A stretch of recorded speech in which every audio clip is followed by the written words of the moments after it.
సహస్రనామ తత్తుల్యం రామనామ వరాననే శ్రీరామ రామ రామేతి రమే రామే మనోరమే సహస్రనామ ఓం నమో భగవతే వాసుదేవాయ నమః. ఉపనిషత్ దర్శనం వచన పఠనం. శుక్ల యజుర్వేద అంతర్గతంలోని మూడవది జాబాల ఉపనిషత్. శ్లోకం: జాబాల ఉపనిషత్ ఖ్యాతం సన్యాస జ్ఞానగోచరం వస్తుతః త్రైపదం బ్రహ్మ స్యమాత్ర మవశిష్యతే. పూర్వం యాజ్ఞవల్క మహర్షికి దేవగురువైన బృహస్పతి ఇలా బోధించాడు: ఓ మహర్షి, భూలోకంలోని క్షేత్రాల్లో ఎంతో గొప్పది కురుక్షేత్రం. దానికి అవియుక్త క్షేత్రం అనే పేరు కూడా ఉంది. అది సకల దేవతలకి, సకల భూతాలకి బ్రహ్మ నివాస స్థానంగా ఉంది. ఇంతటి ఖ్యాతిని కలిగిన కురుక్షేత్రం గురించి ఎక్కడికి వెళ్ళినా దాని గొప్పతనాన్ని అలాగే భావించాలి. అదేవిధంగా ఈ అవిముక్త క్షేత్రంలో అనగా కాశీ ప్రాణాలు పోయే సమయంలో జీవులకి రుద్రుడు తారక మంత్రాన్ని ఉపదేశిస్తాడు. ఆ మంత్రోపదేశం విన్న జీవులు మోక్షాన్ని పొందుతున్నారు కనుక ఈ అవిముక్తాన్ని కూడా అందరూ సేవించాలి. ఒకనాడు ఆత్రి మహర్షి యాజ్ఞవల్కుడి దగ్గరికి వచ్చి, స్వామి, అవ్యక్తంగా అనంతంగా వ్యాపించిన ఆత్మతత్వాన్ని నేను ఎలా తెలుసుకోగలను అని ప్రశ్నించాడు. అప్పుడు యాజ్ఞవల్కుడు ఇలా చెప్పటం ప్రారంభించాడు: అత్రిముని, నీవు అడిగిన ఆత్మ అవిముక్త క్షేత్రంలో స్థిరంగా కొలువై ఉంది కనుక నీవు అవిముక్తంలో ప్రతిష్ఠించి ఉన్న ఆత్మను ఉపాసించు అన్నాడు అత్రిముని. మహర్షి అవిముక్త క్షేత్రం ఎక్కడ ప్రతిష్ఠించబడుతుంది అని తిరిగి ప్రశ్నించాడు. యాజ్ఞ: ఆత్రేయ, వరుణ, నాసి అనే వాటికి మధ్యలో ఉంది. ఆత్రి: వరుణ అంటే, నాసి అంటే ఏమిటి? యాజ్ఞ: దేహంలో ఇంద్రియాలతో జీవుడు చేసే అన్ని రకాల పాపాలను పోగొట్టేదాన్ని వరణ అంటారు. అలాగే ఇంద్రియాలు చేసే మరిన్ని పాపాలను కూడా తొలగించేదాన్ని నాసి అంటారు. అత్రి: మహర్షి, ఈ రెండు ఉండే స్థానం ఏది? యాజ్ఞ: భృకుటికి నాసిక అనగా నుదురు ముక్కు మధ్యలో ఉండే ప్రదేశంలో ఈ రెండు ఉంటాయి, అనగా భ్రూమధ్య ప్రదేశం. ఈ సంధి స్థానాన్ని సంధ్యగా భావించి బ్రహ్మజ్ఞానులు ఉపాసిస్తారు. అందుకే ఈ పవిత్ర స్థానం అందరికీ ఉపాసనీయమైంది.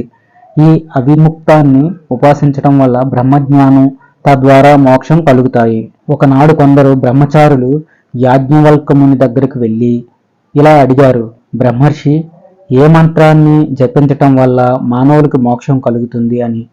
యాజ్ఞ: బ్రహ్మచారులరా, శతరుద్రీయ మంత్రాన్ని పఠిస్తే అనగా ఉపాసిస్తే మోక్షం లభిస్తుంది. అదే మానవులకి మోక్ష సాధనం అని చెప్పాడు. పూర్వం విదేహరాజ్య ప్రభు అయిన జనక మహారాజు యాజ్ఞవల్కముని ఆశ్రయించి, ఓ బ్రహ్మర్షి, నాకు సన్యాసం దాని నియమం గురించి చెప్పండి అని ప్రార్థించగా యాజ్ఞవల్కుడు చెబుతున్నాడు: మహారాజా, మానవుడు వరుసగా బ్రహ్మచార్యం, గార్ధాస్యం, వానప్రస్థాసనం అనే ఆశ్రమాలను స్వీకరించి ఆ ఆశ్రమ ధర్మాలని సక్రమంగా నిర్వర్తించి ఆ తర్వాత సన్యాసాశ్రమాన్ని స్వీకరించాలి. అవసరమైతే వానప్రస్థానం స్వీకరించకుండానే సన్యాసాన్ని స్వీకరించవచ్చు. సన్యాసం స్వీకరించాలనుకునే వాడికి కావలసిన ప్రధాన అర్హత వైరాగ్యం. బలంగా మనసులో వైరాగ్య భావాలను కలిగినప్పుడు ఆచార నియమాలు పాటించకపోయినా, స్నాతకుడైన కాకపోయినా, అగ్ని కార్యాలు నిర్వహించకపోయినా, ఎవరైనా ఎప్పుడైనా ఎలాంటి ముహూర్తం చూడకుండానే సన్యాసించవచ్చు. అయితే కొందరు పండితులు ఈ విధంగా చెబుతారు: ప్రాజాపత్య యజ్ఞం చేయటానికి కన్నా ముందుగా అగ్ని సంబంధమైన ఇష్టిని చేయాలి.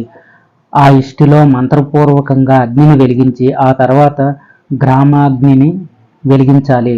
ఒకవేళ గ్రామాగ్ని లభించకపోతే జలంతో కూడా హోమం చేయవచ్చు. ఎందుకంటే జలం సకల దేవతా స్వరూపం. పవిత్రమైన ఈ జలంలో సకల దేవతలకి హోమం చేస్తున్నాను అని సంకల్పం చెప్పుకుని వేదోక్త విధానంతో మంచి హవిస్సుని నీటితో కలిపి భుజించాలి అని చెప్పాడు. ఒకనాడు అత్రి మహర్షి యాజ్ఞవల్కుడిని, ఓ మహర్షి, యజ్ఞోపవీతం ధరించిన వాడు బ్రాహ్మణుడవుతాడా అని ప్రశ్నించాడు. యాజ్ఞ: అత్రిముని, నేనెప్పుడు చెప్పిన విధంగా ఎవడైతే పవిత్రంగా హవిస్సులో నెయ్యి కలుపుకొని భుజిస్తాడో, ఆ తర్వాత ఆచమనం చేసి పవిత్రుడవుతున్నాడో అలా వాడు పొందిన పవిత్రతే యజ్ఞోపవీతం. ఈ విషయం అన్ని వ్రతాల్లో నియమాల్లో చెప్పబడిందే. కాషాయ వస్త్రాలను ధరించటం, ముండనం చేయించుకుని ఉండటం, భార్య లేకపోవటం, పరిశుద్ధుడై ఎలాంటి ద్రోహ చింతన లేకపోవటం, నిత్య భిక్షాన్యాయాన్ని స్వీకరించటం, ఇలాంటి గుణాలున్నవాడు సన్యాసి. అలాంటి సన్యాసి సాక్షాత్తు ఆ పరబ్రహ్మతో సమానం. శారీరకంగా పూర్తి ఆరోగ్యంతో ఉన్నవాడు విధి విధానంతో సన్యాసాన్ని స్వీకరించాలి. వ్యాధులతో బాధపడేవాడు మాత్రం వాక్కు ద్వారా గాని మనసు ద్వారా గాని సన్యాసాన్ని స్వీకరించవచ్చు. ఆ విధంగా దీక్షగా ఉండే నిజమైన సన్యాసి భగవంతుడే. ఓ అత్రి మహాముని, సన్యాసాశ్రమాన్ని స్వీకరించిన సంవర్తకుడు, ఆరుణముని, శ్వేతకేతు మహర్షి, దుర్వాసుడు, భువుడు, నిదాగుడు, జడభరతుడు, దత్తాత్రేయుడు, రైవతకుడు లాంటి మహర్షులు పరమహంసలుగా ఖ్యాతిగాంచారు.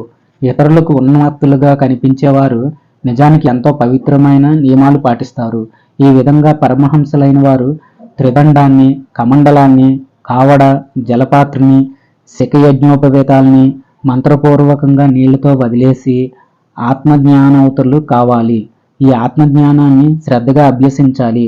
పరిశుద్ధ హృదయంతో ఉండాలి. కేవలం ప్రాణం నిలుపుకోవటం కోసమే భిక్షాన్నాన్ని భుజించాలి. లాభ నష్టాల గురించి ఏమాత్రం ఆలోచించకూడదు.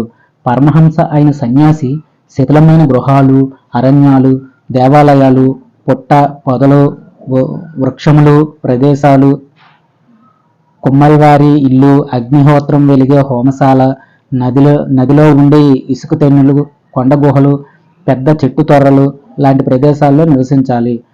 దేనికోసం ప్రయత్నం చేయక, ఎలాంటి అహంకారాల్ని పొందకుండా సంచరిస్తూ నిరంతరం నారాయణ ధ్యానాన్ని, ఆత్మ విచారాన్ని చేస్తూ ఉండాలి. ఇలా చేసేవారే పరమహంసలని కీర్తించబడతారు. ఇదే పరమహంస అనే పేరుతో ఉన్న ఉపనిషత్తు. జాబాలోపనిషత్తు సమాప్తం. ఓం నమో భగవతే వాసుదేవాయ నమః. స్వస్తి.